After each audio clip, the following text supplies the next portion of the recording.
ថ្ងៃនេះយើងមកនិយាយពីសង្គ្រាមរវាងសហរដ្ឋអាមេរិកអ៊ីស្រាអែលជាមួយនឹងអ៊ីរ៉ង់វិញម្ដងក៏ប៉ុន្តែការលើកយកព្រឹត្តិការណ៍សង្គ្រាមនៅមជ្ឈិមបូព៌ាមកបង្ហាញលោកអ្នកទស្សនានៅពេលនេះនៅចំពេលដែលបណ្ដាញព័ត៌មានអ៊ុយក្រែននៅថ្ងៃនេះដែរក៏អះអាងជាថ្មីទៀតថាយន្តហោះគ្មានមនុស្សបើកប្រភេទ FP-1 របស់ទីក្រុងគៀវបានបើកការវាយប្រហារកំទេចចំគោលដៅចំនួន2ទីតាំងគឺចំបំពង់ផ្សាយនៃរោងចក្រឧស្សាហកម្មនៅក្នុងតំបន់សាមារ៉ាដែលមានចម្ងាយជិត 1000 គីឡូម៉ែត្រពីតំបន់ព្រំដែនអ៊ុយក្រែននិងមួយទៀតបំផ្លាញរោងចក្រចម្រាញ់ប្រេង Syrian Oil Refinery ដែលចូលយ៉ាងជ្រៅទៅក្នុងទឹកដីរបស់រុស្ស៊ី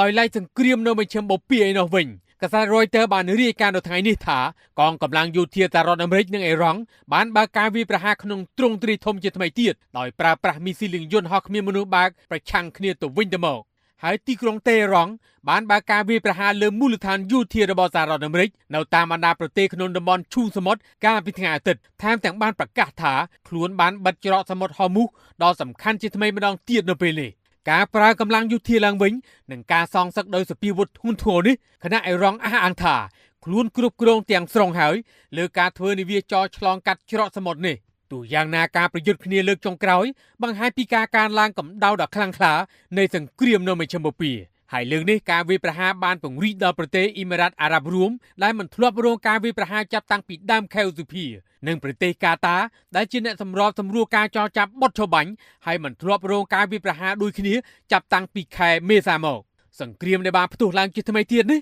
ធ្វើឲ្យមានការសង្ស័យកាន់តែខ្លាំងចំពោះអនាគតនៃកិច្ចព្រមព្រៀងបណ្ដោះអាសន្នរវាងសហរដ្ឋអាមេរិកនិងអ៊ីរ៉ង់តែបានចុះហត្ថលេខាកាលពីខែមុនក្នុងគោលបំណងបើកច្រកសមុទ្រឡើងវិញនិងបញ្ចប់សង្គ្រាមបន្ទាប់ពីការចរចាបន្ថែមរយៈពេល60ថ្ងៃ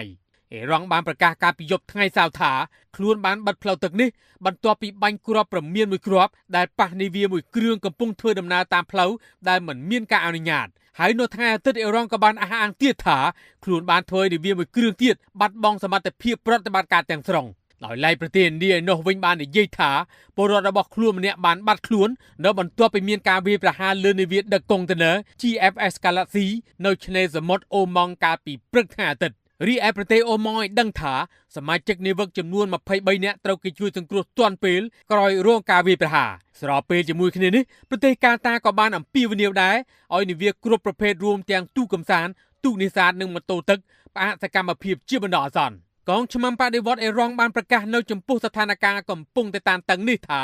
ច្រកសមុទ្រនឹងនៅតែបន្តបិទរហូតដល់ការជ្រៀតជ្រែករបស់សហរដ្ឋអាមេរិកនៅក្នុងតំបន់នេះត្រូវបិទបញ្ចប់ចំណែកឯទីបញ្ជាការកណ្ដាលរបស់សហរដ្ឋអាមេរិកឯនោះវិញបានដឹងថាកងកម្លាំងយោធារបស់ខ្លួនបានបើកការវាយប្រហារចំគោលដៅយោធាអ៊ីរ៉ង់ចំនួន140កន្លែងកាលពីថ្ងៃសៅរ៍និងជាង300កន្លែងផ្សេងទៀតក្នុងរយៈពេល2យប់3ថ្ងៃកន្លងមកនេះប្រតិបត្តិការនេះទីក្រុងវ៉ាស៊ីនតោនអះអាងថាដើម្បីកាត់បន្ថយសមត្ថភាពរបស់អ៊ីរ៉ង់ក្នុងការវាយប្រហារលើនាវាពាណិជ្ជកម្មនិងនាវាស៊ីវិលដែលឆ្លងកាត់ច្រកសមុទ្រហូមូសនេះជាការឆ្លើយតបកងឆ្មាំបដិវត្តអ៊ីរ៉ង់បានអះអាងថាខ្លួនបានបំផ្លាញមជ្ឈមណ្ឌលទីបញ្ជាការនឹងឃ្លាំងដ្រូននៅប្រទេសហ្សដានីវាយប្រហារទីតាំងរ៉ាដារបស់សហរដ្ឋអាមេរិកនៅគូយវ៉ែតវាយប្រហារទីតាំងឈរជើងដែលគ្រប់គ្រងនិងបញ្ចូលប្រេងឲ្យនាវាផ្ទុកយន្តហោះរបស់សហរដ្ឋអាមេរិកនៅអូម៉ង់ព្រមទាំងបំផ្លាញមជ្ឈមណ្ឌលថែទាំយន្តហោះនិងទីបញ្ជាការមួយផ្សេងទៀតនៅប្រទេសកាតាជុំវិញប្រតិបត្តិការនៃសង្គ្រាមនេះប្រទេសកាតាដែលធ្លាប់តែដើរតួនាទីក្នុងការសម្របសម្រួល